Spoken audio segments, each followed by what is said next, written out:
mention it to you during the week as well. In the last week, hashtag first RPG was trending, and it got me to thinking about my first RPG, and I'm sure you guys have stories as well, and I was really curious. So, Kitty Sapphire, since you are our guest, do you have a story about your very first RPG that you'd like to share?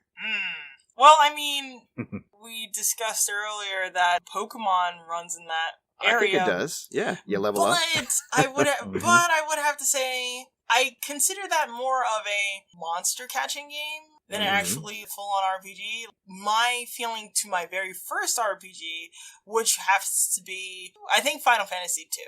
And that was, there was a scene, not only the fact that it was a very elaborate story that I never dealt with before, but there's a specific scene where I had two twin mages, and they were like the comedy relief, and I leveled them up, and they were really funny throughout the series, and then it got to a point where I guess the walls were closing in on us as a group.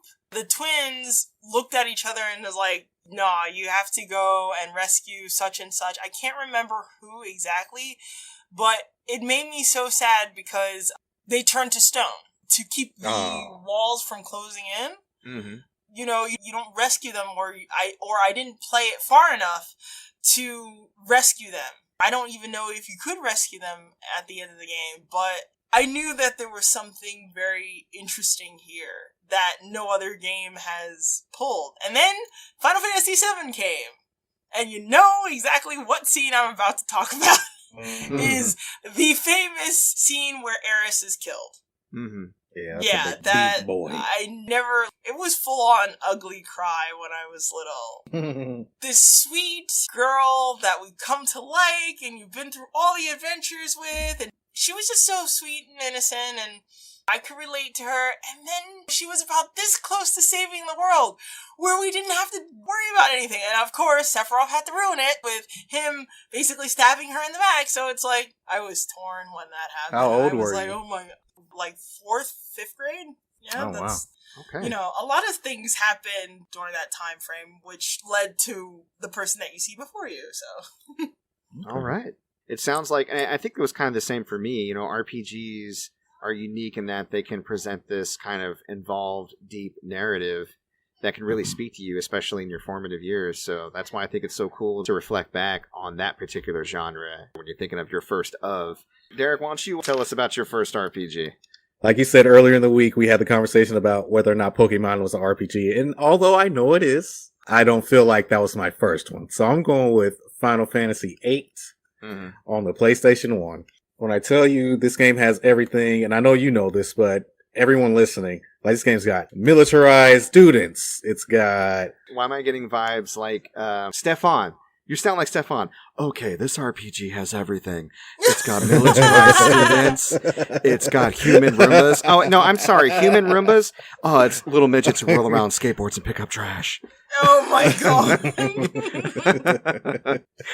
I'm pleased. Continue, Stefan. Right. Yes. New York's hottest RPG. And it's also got sorceresses, and it's got a young girl who shoots a dog off her arm. It's great. It's wonderful. But that is so random. That sounds so random. Exactly. It's got pupper cannons. Excuse me, what are pupper cannons? It's like when you give your dog a treat and then you like thrust your arm forward and your dog leaps off of your arm and attacks your enemies. Okay, thank you. Exactly. Now I know why in Final Fantasy X they had an outfit that you had to choose and you were able to do something similar to that. They had like the trainer garment and you're able to launch your animal pet at people. Now I know where they got it from. Okay. Exactly. Yeah, I'm pretty sure Angelo was the first dog that was used as projectile a weapon. dog, yeah, right? Projectile. I could be wrong, but that's the first I remember in the series. Yeah, definitely. But yeah, it has time travel and everything. Like, it's just really good. But the main thing I want to talk about it is the final boss. Has like 5 different forms. You really have to farm for these items that make you invincible in order to beat the boss. And like I was telling you earlier this week, Michael, that I feel like that's something you shouldn't have to do. As a 10-year-old kid, that's not something that I needed to go through, but I did.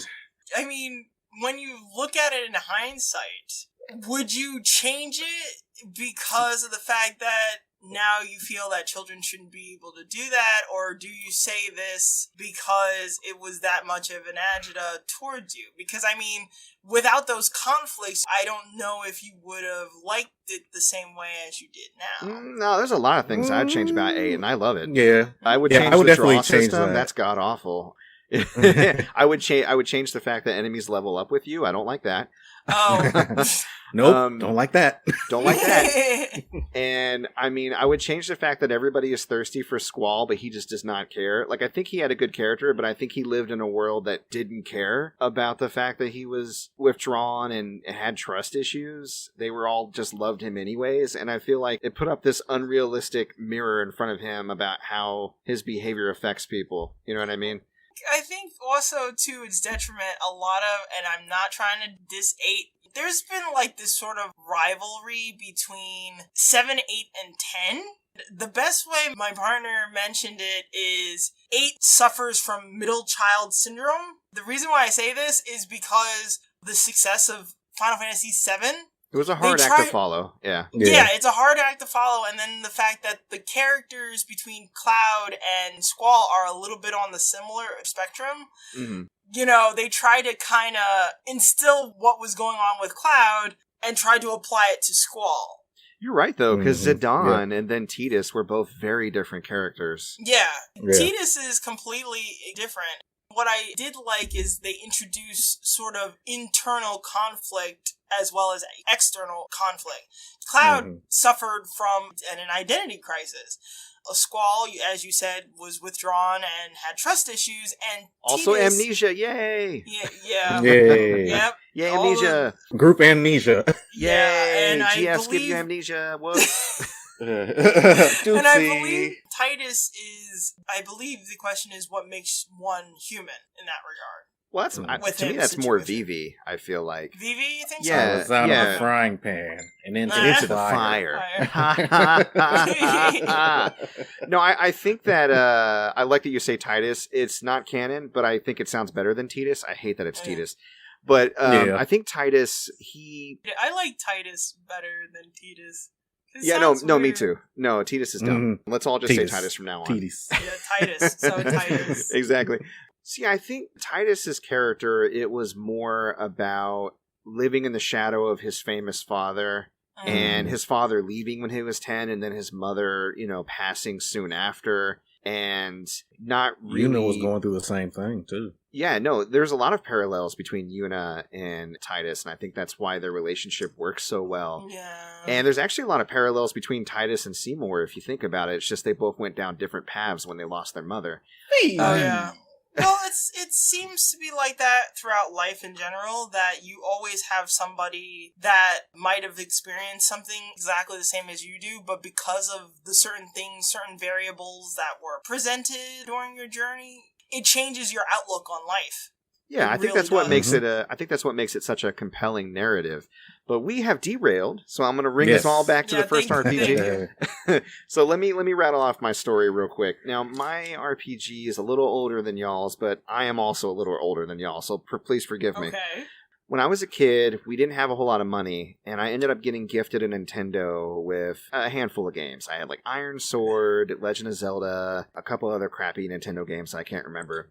I had a neighbor who had a Sega Genesis and a handful of games, and he actually offered to trade me, which at the time I was like, are you crazy? You're totally trading down graphics. I mean, nowadays it seems like more of a viable trade because Nintendos are rare.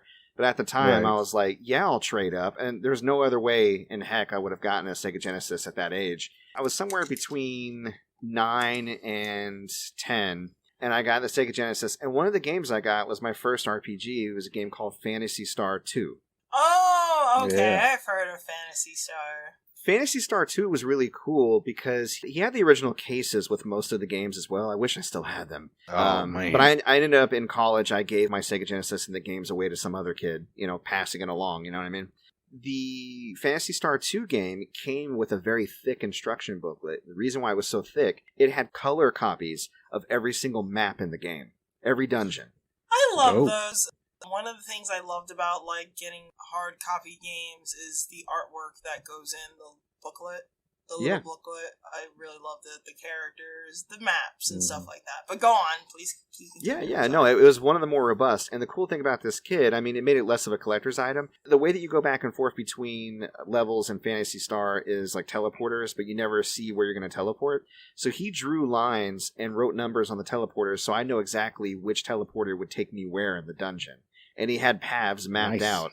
So I literally shot through that game using the maps. And I didn't like it at first. I put it down for a while because I was like, you can't control your characters? This is dumb.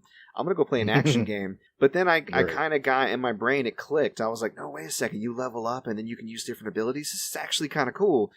And I shot through the game all the way to the end. But because I didn't grind, because the way that this game was balanced is you have to try to find your way. And while you're finding your way, you get random battles and you level up.